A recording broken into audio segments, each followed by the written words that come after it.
This gun feels like you're having aim assist.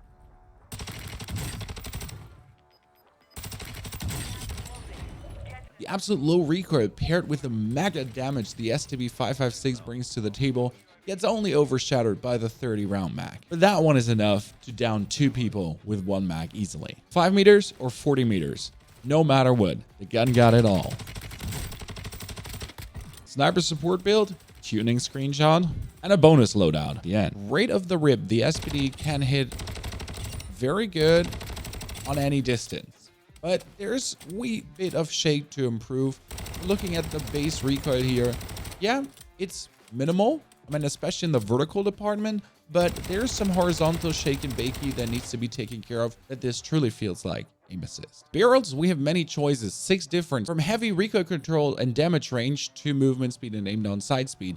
As we said, we do not need a bonus in damage range, and also this one has a huge impact on your ADS time. And right now I'm looking for a middle ground, and that would be the 18-inch Brune Gorilla with recoil control and some bullet velocity. Doesn't increase your damage range, but again, we have 46 meters.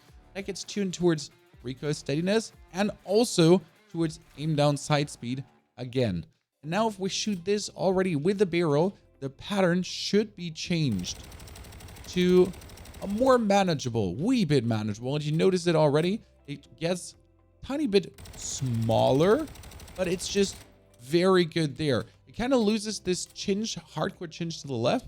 It goes like more straight and then to the right. Now we're playing this sniper support, so it doesn't hurt to put the high velocity rounds on, especially with the effective damage range and the recoil the gun has. You can shoot with this also on 100 meters easily.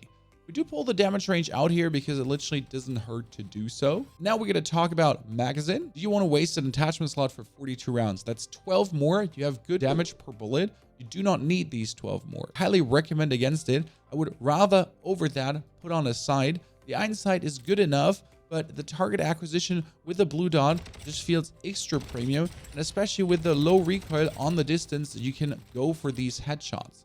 Now with the pressured round with the high velocity, we put even more recoil steadiness in, which makes the gun be on spot even more, but I'm not 100% happy yet. We still want to straighten this out a wee bit. Now we do see the recoil tendency pulling off to the right, and the perfect underbarrel for that would actually be the Agent, the Nexus. We could try out the Demo Firm or even the Phase 3 grip. Let's try out the Phase 3 grip, tune this towards recoil stabilization and aiming idle stability. Now, if we're putting that into the wall, it does feel a wee bit straighter, especially like here. It's nicely gathered. And the horizontal is also better under control, especially when you're doing the longest range shots. Now for underbarrels to learn this, there is no one answer. So the F-Tech Ripper does also very decent, as does the Demo Clean Shot and the Demo Imp. It's always about finding the one grip that influences a pattern to be more predictable. If I can make the pattern go a wee bit straighter instead of like straight up to the right, that just makes it easier to control. Because if you're shooting at someone and it pulls off stark to the right, that can actually hurt your visual recoil. Whereas if it goes slightly to the right, you know what you have to expect. Last attachments, we have 3 to choose from. There's a Coom, aiming stability, and recoil steadiness. There's a stock for straight recoil control.